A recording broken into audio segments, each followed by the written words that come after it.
really thrilled to have in the studio Flip Nicklin. I've had a chance over the years to talk to you now about 4 or 5 times.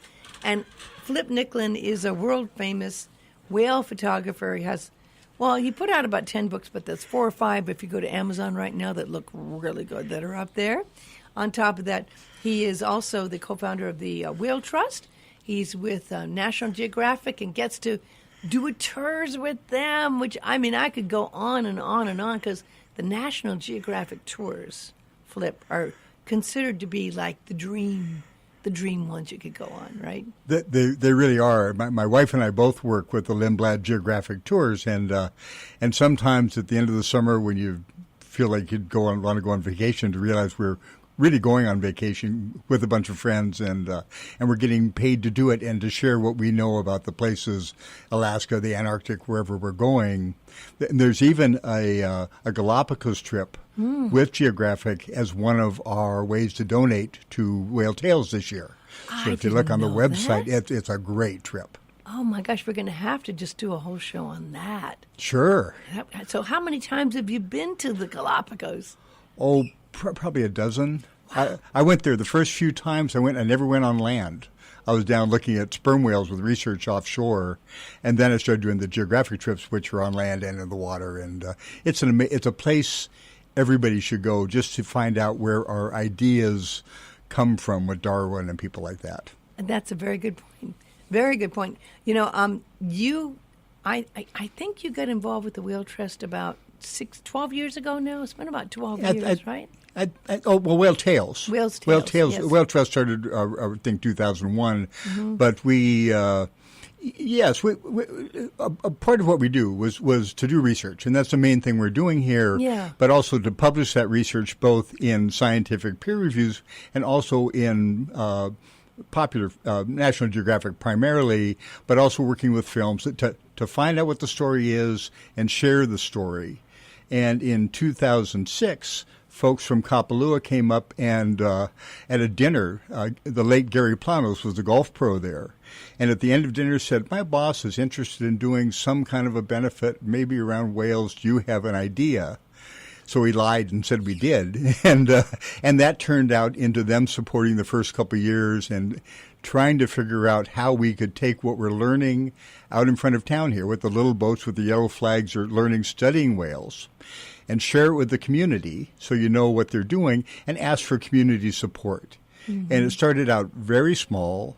The first year I gave 2 talks, my father gave 2 talks, my wife gave a talk, and a few friends from Geographic and local researchers came, and it's grown into being a very talked about place to come and talk in the whale research community. It's so true, and it's going to be this weekend, folks, starting on Friday the 16th and going through next Monday the 19th with this the fabulous Ritz-Carlton being the starting site on Friday, and then the Saturday also at the Ritz with the whale watches and education art expos, and then Sunday benefit whale watches and education art expos still at the Ritz. And on Monday it goes to the Hyatt Regency, and there'll be hands-on science, art, technology, and activities. And we'll be talking a lot about the films and what's going to be going on with that. But going back to your roots again, your father got you started at a young age. Your father was actually very much a sea person. Didn't he have a dive shop?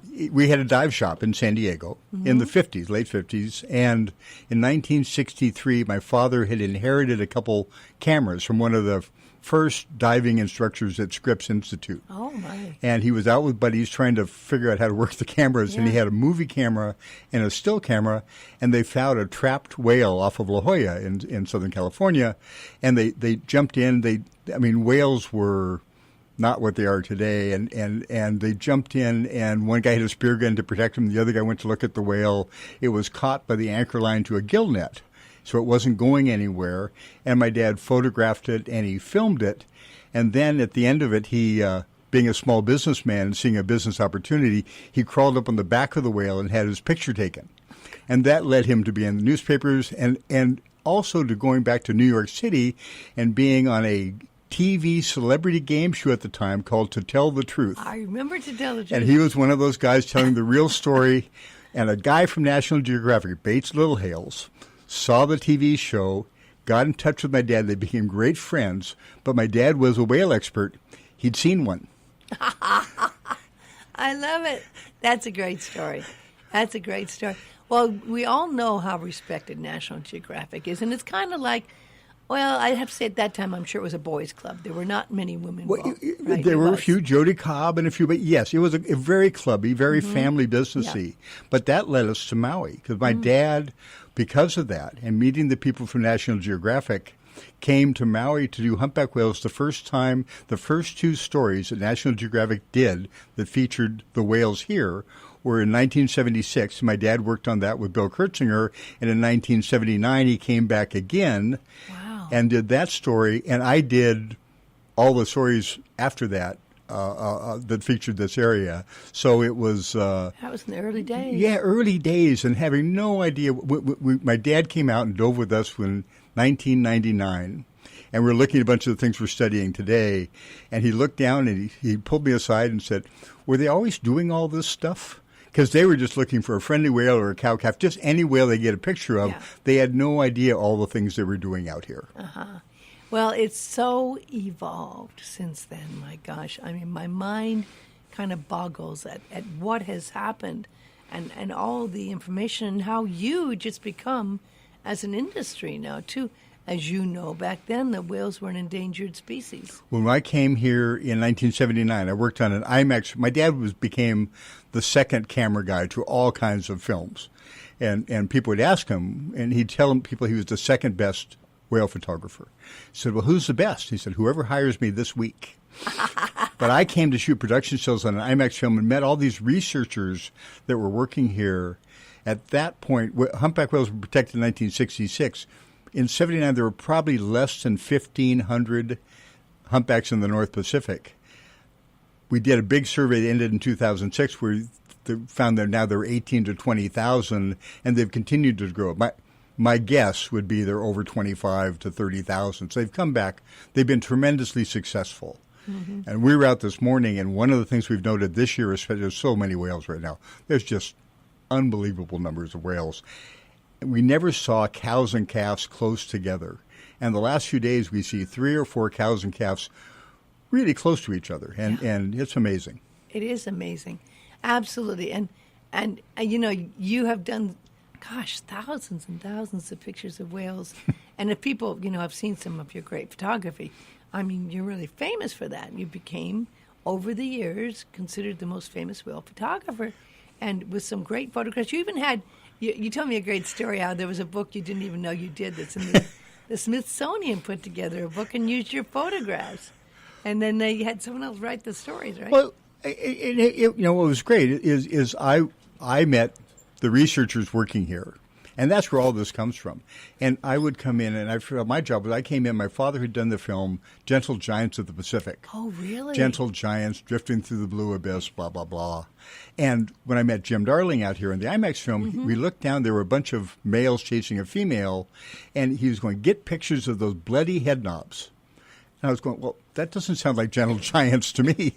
And so it's not. No. But if you don't understand and appreciate these animals for what they are, then you don't appreciate them, and you won't make good decisions about them.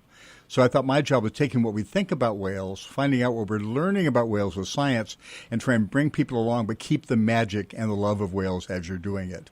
And that's basically been the career. And a bunch of the people coming this weekend, that's what they do. They give us more information about whales and still keep the magic alive. Can we go down the list? We can. Make sure my glasses are right. John Ford, a pioneer killer whale researcher, and I met him working here. We had 5 boats of little researchers. The whole idea of looking at living whales was new.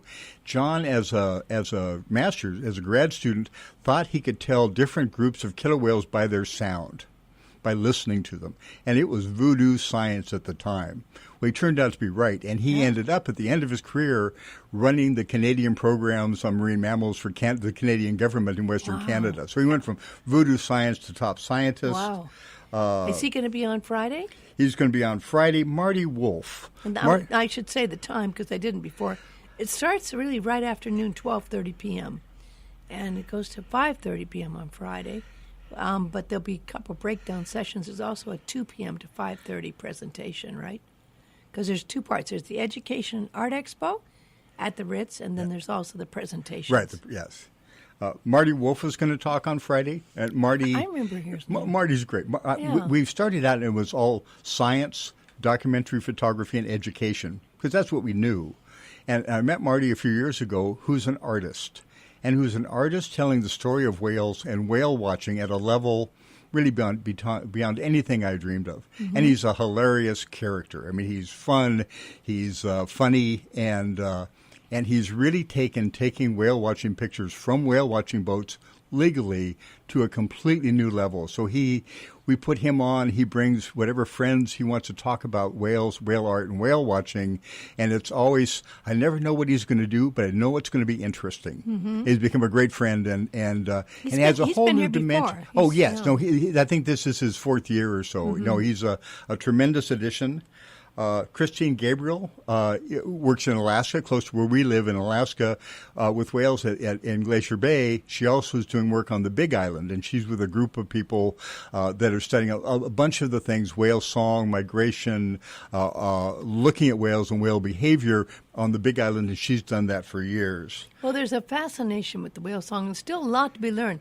And some think only, and I've heard people say it's only the males. That's what we learned. That do the song, which is very interesting. Yeah, so some wonder if it's territory or if it's a way for you to actually communicate and find each other. And there's still a lot being Well, we've been looking at, when I met Jim Darling on March 10th, 1979, we found the first singing whale that we could find underwater.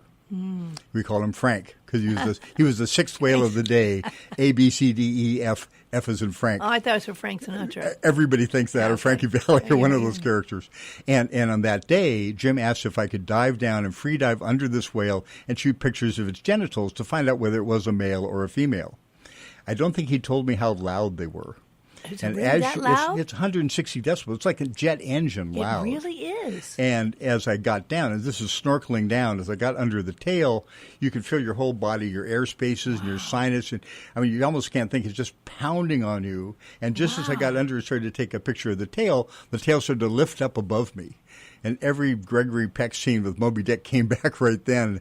And what he was doing was looking back to see who was underneath his genitals blowing bubbles.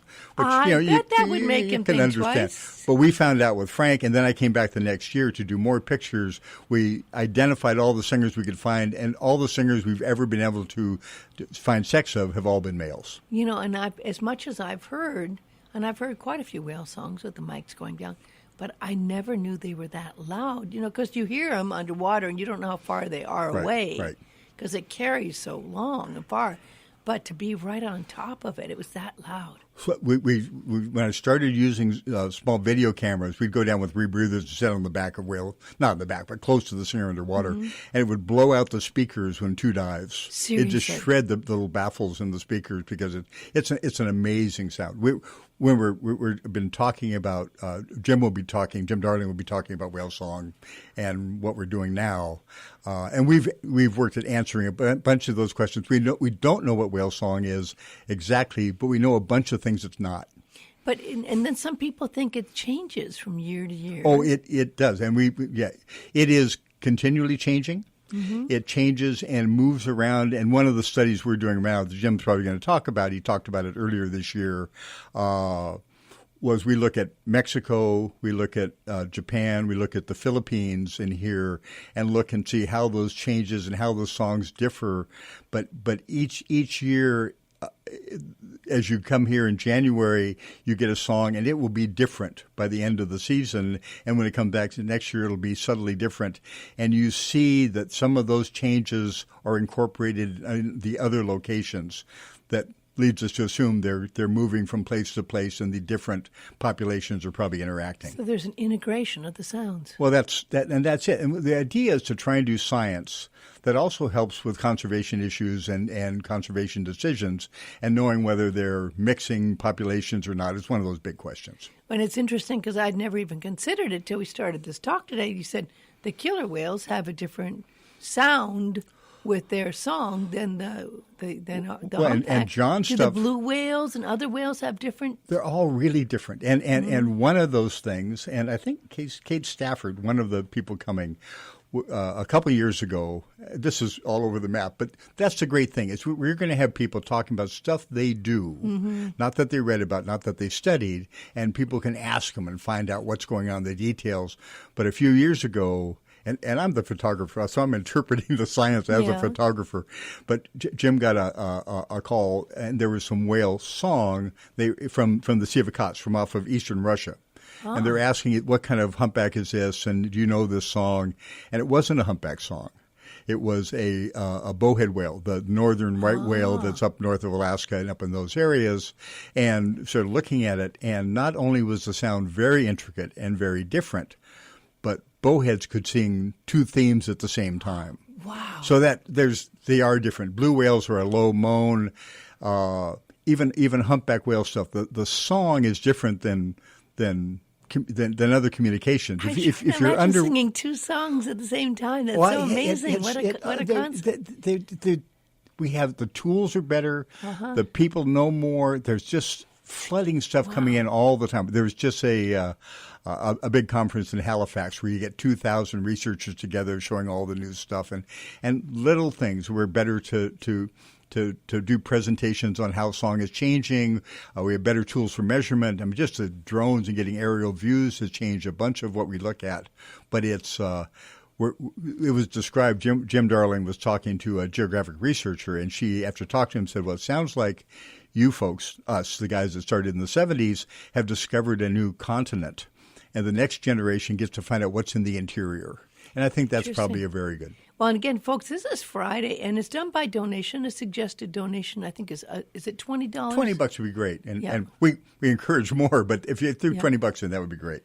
And then we're going down the list Friday at the Ritz-Carlton with, if you just tuned in, with Flip Nicklin, one of the world's... Well, Saturday right now, yeah. Okay, so Saturday we're still at the Ritz, and that starts early in the morning at 7 with benefit whale watches, going till about 11:30 a.m. if people want to sign up for those.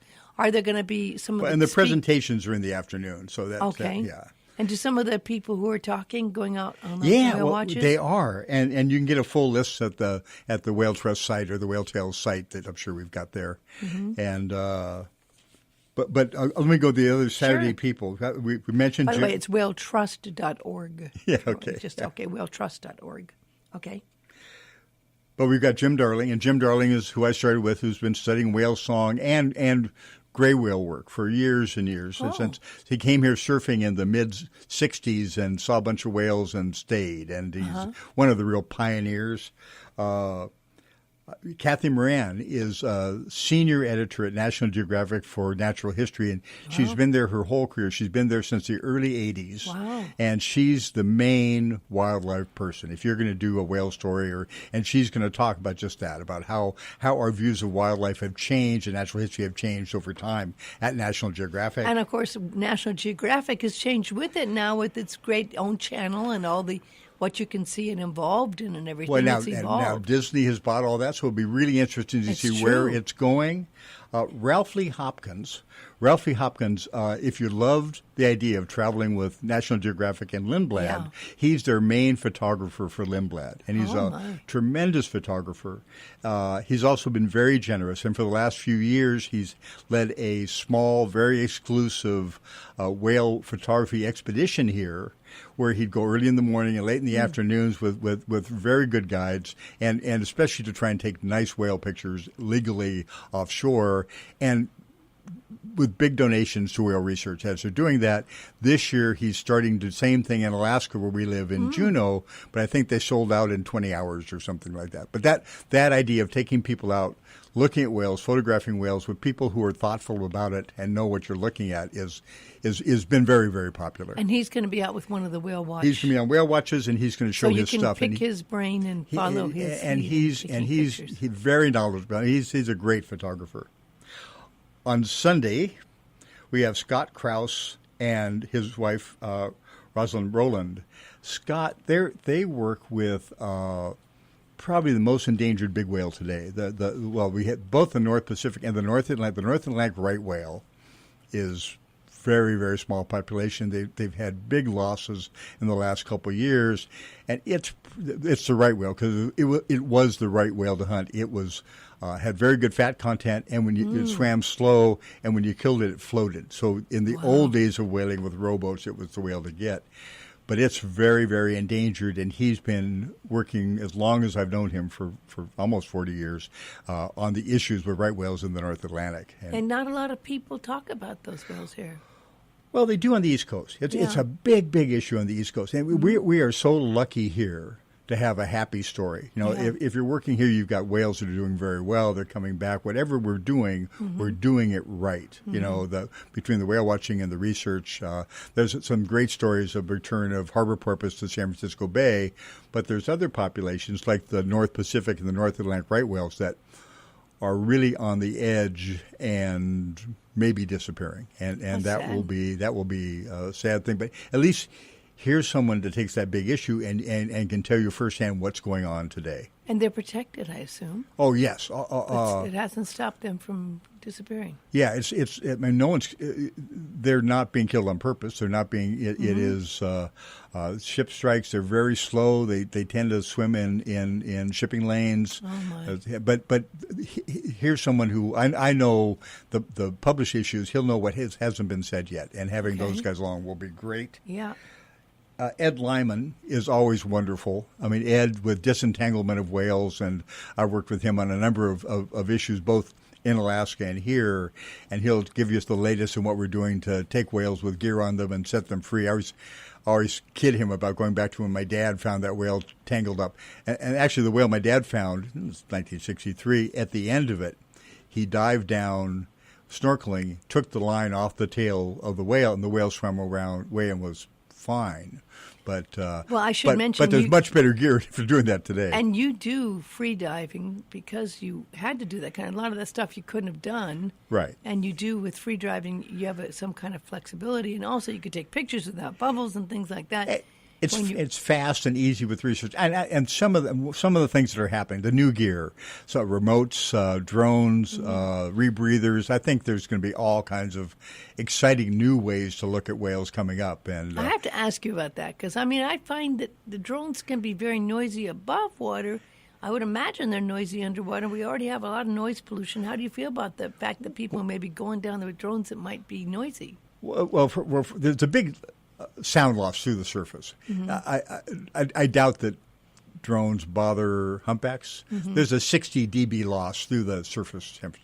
I think if you flew them really close and put a shadow over their eye, they might react and stuff. But we're doing drone work. We have all the permits and stuff. I think you have to be cautious about the animals and not do something not to get close. And I'm not sure exactly what the rules are for the public, but for us, we have to have special permits and things to do that kind of thing. But the overall view is tremendous, and we're incorporating that in when we start seeing what we saw and what we interpreted back from the 70s to what we can see now, and how we started doing a bunch of measuring of whales with helicopters years ago. And I'd be up there, and what I'd see from the helicopter would be that a whale would come in, a singer near Jim's boat. The whales would change, do behaviors, and disappear. The boat would never see it. But from the air, you could see that. Oh, really? So getting those bigger views of behavior, again, for the science that ties together all the other stuff. I think whale watching is great. I think going out with a bunch of people, having fun, looking at whales and making a guess of what that behavior is great. Having your own theory of why they're doing what.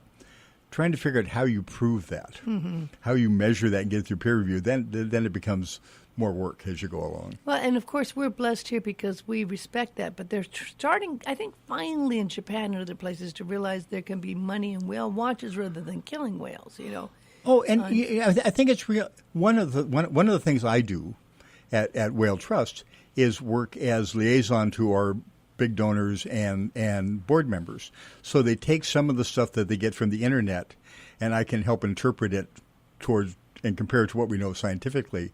And one of the things, with Jim Darling and a guy named Koji Nakamura, in the mid-'80s, we set up a whale watching research program in southern Japan that's been successful and very popular for years and years, and no one ever talks about it. It's different from the commercial whaling. It's different from the guys in the Antarctic, but like it's all more interesting and complex than it's presented. But those guys, those whale watchers in Ogasawara in southern Japan, are as defensive and protective of whales as anybody you'd ever want to be around. Do they still kill whales in Japan, or is it done illegally? I know they were trying to stop that. They were selling whale meat in Japan. I don't have to feel we still kill whales too. Not. Yeah, we're the third biggest whaling nation. Don't say that. I'm sorry. Oh, no. We do. I didn't know that. Yeah. You mean because of the Alaskans or the native Alaskans, and they sell it? Yeah. No, well, they eat it and they trade it with friends and stuff. It all of that. Again, I mean, it's all of the stuff. I hate to get into the stuff no, here. but it's good too. But one of those things with whale trips is you can catch me and catch one of those guys, take us over for a cup of coffee or off the side and talk about, if you want to talk about stuff away from just the simplified version of stuff, there'll be a bunch of people there that know in depth what happens at meetings and know, there's as many politics and legalities and confusions with whales as with anything else. Wow. And yet, there's a bunch of successes. And again, coming back to here, this is one of those big successes. Mm-hmm. Yeah, thank God. I mean, because I think that can be an inspiration for the rest of the world, right? Exactly. Yeah, and I think it is we can see it. We live right by a harbor in Alaska, and we'd see one or two whales a year come through and feed near the harbor. This year we had 4 whales in the harbor for 2 weeks. Nice. So things are just changing. Do you still want to go? Is it too cold for you just to go dive out there? Do you do that? Well, don't dive, but you could go down. Imagine like Lahaina Harbor, and the best photography was running along the dock, shooting from the dock. It was very cool. I bet. And you still go back and forth from Alaska. Oh, I live in Alaska. That's our main thing. Okay, Sunday still. Let me finish up with Joe Mobley, and he's going to be there. Joe's one of the long-term researchers here for years and years. Works with a bunch of research projects and film projects, and this is a Disney treatment of natural history that he worked on here that they're going to present there, and it should be great. And Jill Mickelson has worked with Dan Sullivan in the old Hawaii Whale Research Foundation. And Jill has been, but she's just been a goddess for bringing whale watching people and companies into supporting research in the area. And we just have more and more of the whale watching companies coming in and wanting to take, the experts we have coming in out on the boat. And it's become a big source of funding for research from the whale watching boats. And it's one of those things Whale Tales has done, has made the politics in the harbor, raising money and sharing with other research groups, and having a pool of funding that goes out to not just us but other folks, and makes the whale watch guys see that you can find out what we're doing, share it, and they want to be part of it, and it's great. Mm-hmm. Absolutely it is. Because, everyone loves the National Geographic people, and you don't get a chance to mix and talk and meet and learn from them too often. But in this particular situation, with the scheduled events you have this Friday through Monday. And Monday's at the Hyatt. Mm-hmm. And this is new. This is a family day, and there's a bunch of things there. The things I know most about, the Big Pacific will be featured, which is a film that Jason Sturgis worked on. Jason showed up here 15 years ago and wanted to come on the boat and work with us as a videographer, and has been, I think for 2 or 3 years he was my assistant. Now I think I was his assistant. But now he's shooting for BBC and he did stuff for Pacific Life, and he worked on this big series, and they're going to show the series. That will be wonderful stuff. Do you know the time on that? I don't, but I'm sure it's on the website. Sometime between 9 a.m. and 3 p.m. That, again, is happening Monday at the Hyatt for this particular day. And McGilfrey Freeman, they're the IMAX people. Mm-hmm. And they did the humpback, the IMAX film a couple of years ago that we worked on that was a tremendous IMAX film about humpback whales. That 1979 humpback IMAX we worked on was the first underwater IMAX. The new IMAX is so much better. I mean, it's just beautiful stuff. And they're here with Dream Big, which works for IMAX. Engineering Our World. And they have been a tremendous sponsor, and they have just sort of adopted us and have figured ways to come back and do something with us every year for the last few years, and we hope they keep coming back over and over again. I wonder what engineering our world means. I don't know, but it's bound to be interesting. Yeah. And again, you mentioned about Disney getting involved with National Geographic, which is a big deal. But so you have Disney's Nature's behind-the-scene footage preview of Disney's Nature's dolphins. Yep. So I hadn't even heard about the dolphins. That's a brand new one. And they got the okay. A bunch of stuff hasn't been out. That's been sort of amazing to me that group after group, and you know them because you work with them or they're old friends, want to show stuff or bits and pieces of stuff that hasn't even come out yet. Mm-hmm. And the one thing that can be frustrating is when you're doing the research, when you know something, when you're pretty sure of it, and when you can get it through peer review, maybe 2 or 3 years, to be able to at least give people a hint of what's happening now is really fun. And people have great questions, and lots of people come and drag you off and say, okay, I've heard this, what's really going on? That's really a very fun part of the whole event. And I didn't mention you do have a good book out on dolphins as well. Dolphin Face-to-Face, I think. Yeah, we have two. My wife and I did 2 kids' books for National Geographic: Face-to-Face with Whales and Face-to-Face with Dolphins, and they're really fun. They're aimed at sort of 6 to 9 year olds, but Linda, my wife, was really she wanted to do a kid book where you didn't have to apologize for what you told them years later. So it's very real information, but at a children's level that is easy for them to deal with. Well, it's always so amazing when you go on a whale watch and you see a kid's face the first time they see a whale. The first time they see a whale getting out of the water, whale up close. I mean, you know that it's making an impression on them for life. Yeah. I mean, of course, it did at you because you were pretty young when you first went out with the whales, right? Oh yeah. Well, and I think one of the wonderful things, I mean, the whale watching part of the whole thing, to get people out there, whether it's doing a day trip here or one of these National Geographic Lindblad expeditions, to be there and talk about what we know and what we're learning and what it all fits into the system of things while you're looking at the animal in the wild. Mm-hmm. When Geographic started, it was to capture and disseminate geographic knowledge around the world. To do that while you're in the field looking at what you're talking about, it's wonderful. Now, there's got to be certain tips that you have learned over all the years. Now, you've been doing this for like 50 years of whale photographs. I see, it's amazing. And I have a good camera, too, and I have a bad camera.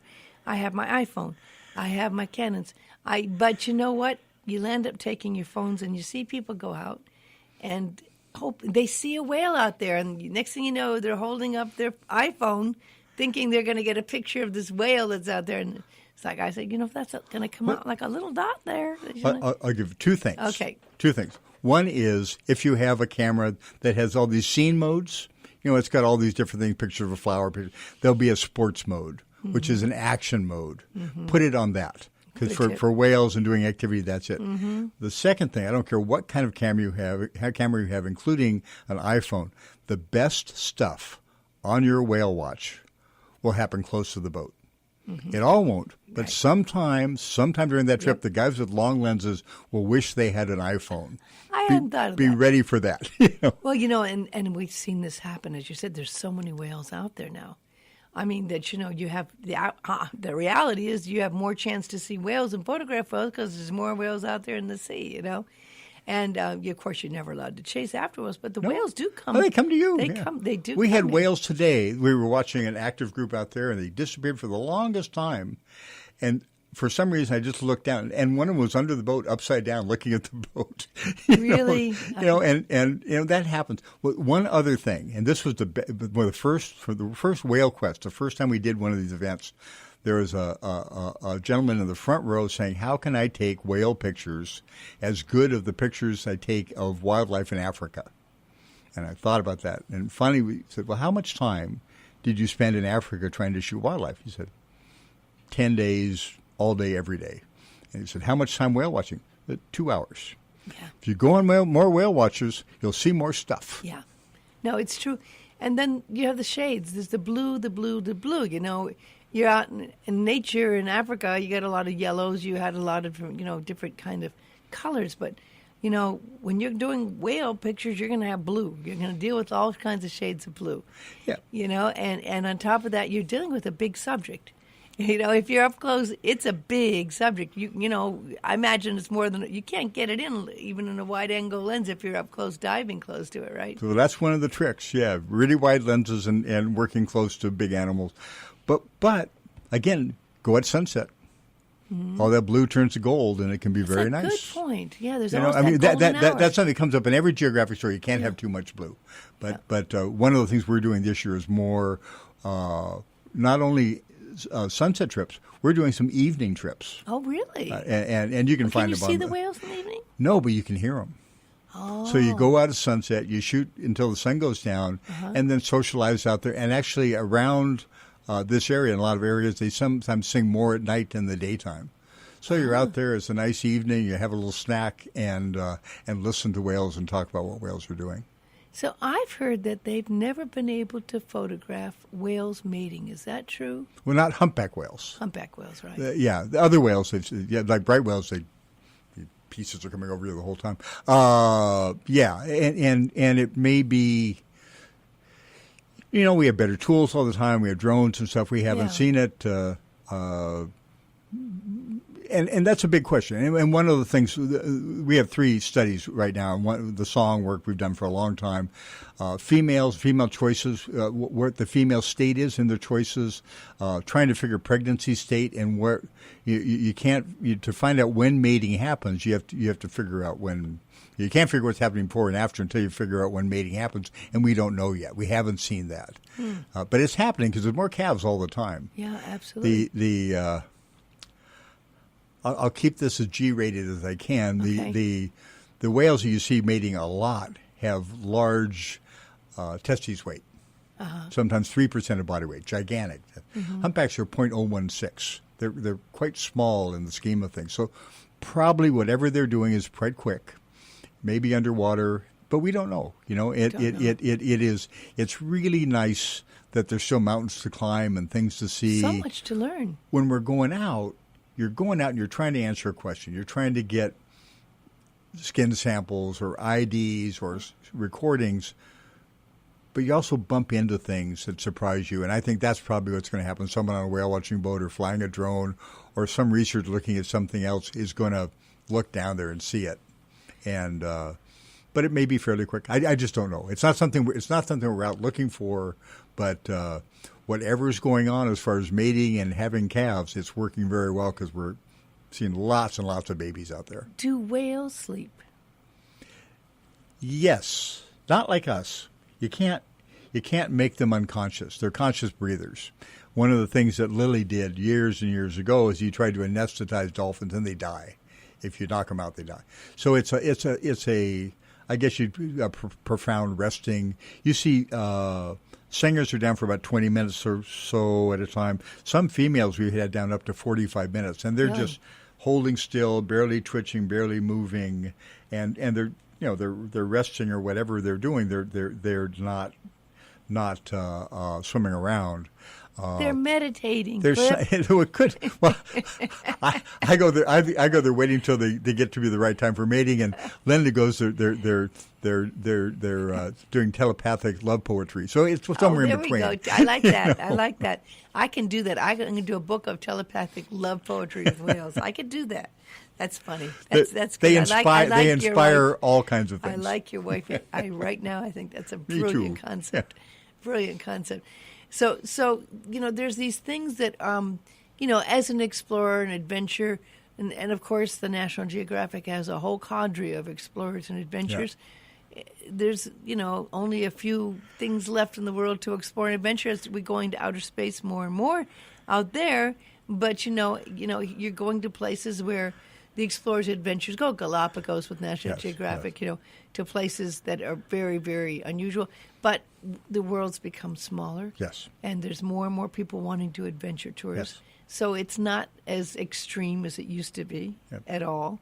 So now when you go out there, you probably have people who've done it. You said you've done it maybe Galapagos 9 times. A little bit more, but yeah. So people are doing this more now. It's more available. It is, and the facilities are more. There's a I work in the Arctic, so I'll take people up to the Arctic, and seeing those places that people are talking about. I think people are just curious, and there are more and more ships at all levels, ships with helicopters and submarines and things going different places. But I think people want to see. Some people have more time and fitness, and other people have more money and less time. Yeah. And there's all kinds of ways to look at these places. Mm-hmm. We got to bring up climate change because, you're talking Alaska. Sure. You're talking the Arctic. You've seen it, and you've been in this field for ages, 40 years, at least 45. What have you seen different as far as the different climate changes and what you've seen in the different we live places in Juneau, Alaska, and our glacier, the Mendenhall Glacier, is leaving Mendenhall Lake. It's been on the lake as long as I've been going up there, but it's leaving right now. So there's certain, it's hard. I did a trip through the Northwest Passage last year on the big cruise ship. Oh, you did that one. I was lecturing on that ship. Oh, my gosh, you got to go that way? And going through there and having 1,000 people who have heard all the news looking to see what's going on. I was up there again this year on a private yacht and somewhere to, again, take what people think the story is and see what's going on right now. And I think the trends are very disturbing and very, very scary. What's happening right now, I think it's great if people can go look for themselves. I suggested a story as a tongue-in-cheek going, who are the winners of climate change? Climate change is a big, complicated thing. Mm-hmm. And some places will grow food they couldn't grow before. Some animals will thrive where they couldn't. At the same time, it's really scary talking about diseases being let go through the permafrost. Mm-hmm. So it's somewhere, I don't care what it is, but if you're getting excited from the news, from the internet, or from fundraising, please think about what you know about the radio business or whatever it is and how media handles it. And realize they handle everything else the same way. Mm-hmm. And if you can take a little more time and look into peer-reviewed science and what's really going on, it's more interesting. Almost everything is more interesting than the quick presentation of it. Well, that's a good way of putting it. Of course, by being able to be on that, it was actually a ground-breaking cruise that it was at for the first time. Cruise. What ship was that? The Crystal Serenity. Oh, right. And you couldn't have done that most years. And still, the number of weeks when you can do that, it's a very small window. I was up this year at the end of July, and there was lots of ice and lots of wildlife, and that was great, Mm-hmm. And it doesn't mean the issues aren't there. It doesn't mean they're getting, but it's not. It's still modeling and predictions of things coming along. If you went up on that trip, we saw walruses and narwhals mm-hmm. and polar bears, and it was. We'd sit for 3 days in a little area with ice everywhere and beautiful wildlife. Where that compares to what it was 10 years ago, I don't know. The science and those long-term studies, but it's long-term studies, and it's good science to give you the real information. And I hope people enjoy digging into it more. I think that's an important issue. Look into it beyond the headline news. So where did you leave on that trip? Where did the ship cruise leave? The Serenity, we got down in Seward, Alaska, went through the Aleutians, went up the Bering Sea and across the top, and ended up in New York City. Wow. 32 days. Wow. That must have been a trip of a lifetime. It was and that's one of the very top cruise lines. Yeah, well, I mean, I'd never had chamber music at dinner before when I was working in the Arctic.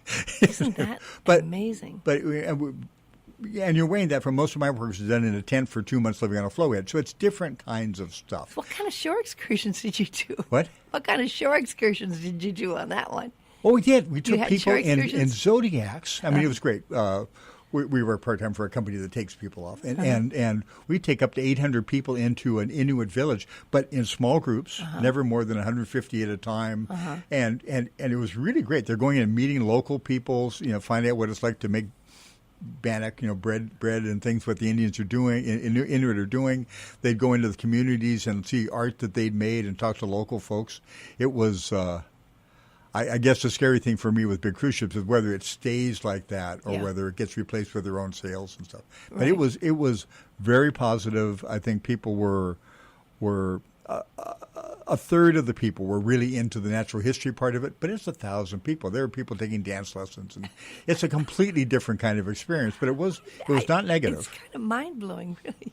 I mean, because I'd heard about that one, and for you to be able to be there and be a part of that's amazing. Well, and I think that's a great thing. Back to the lineup of the people coming this weekend. Yes, all of them are explorers. All of them have lots of information beyond just what they're talking about, and the talks are an introduction. But track them down, talk to them, ask your questions.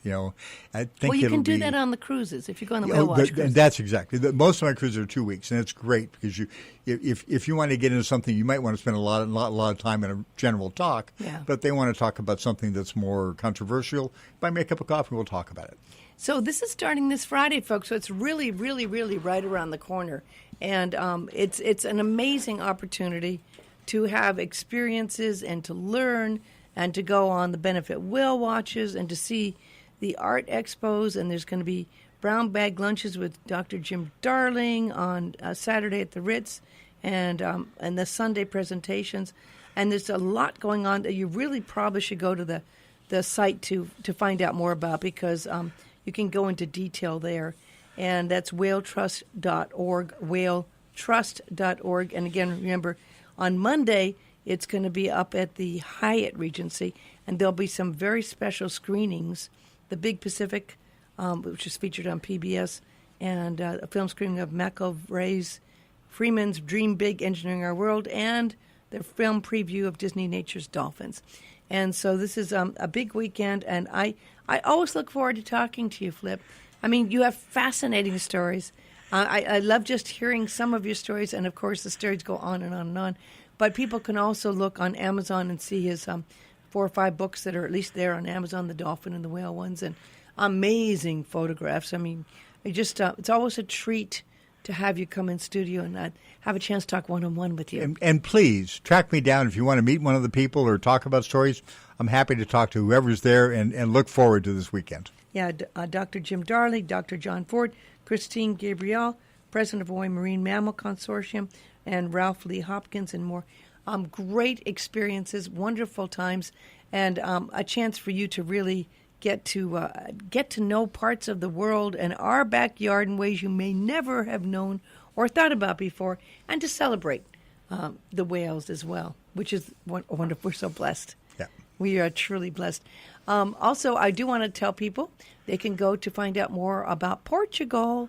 On our trip to Portugal, they go to Kathy Takushi from Captivating Journey.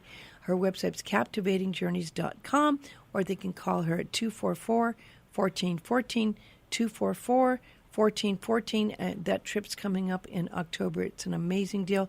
And she has 1 cabin available on an amazing trip that's coming up real soon to Egypt as well.